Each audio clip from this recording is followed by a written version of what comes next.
समस्त को नमस्कार। औपचारिक बैच लगाइबे और फल तोड़ा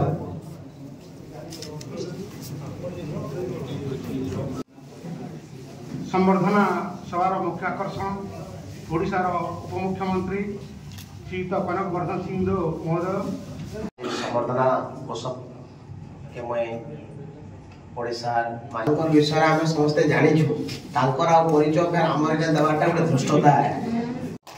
आम ओडिशार उपमुख्यमंत्री श्रीयुक्त कनक वर्धन सिंह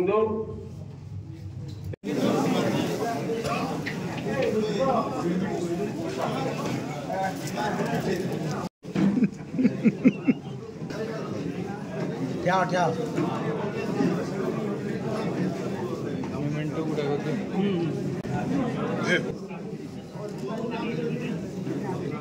दंपति सफल नेतृत्व में बलांगीर जिते जल्दी गोटे डेवलप एति कहीकि मुई फेर गए आम गहन रे किछि समय भीतर पहुंचीबे।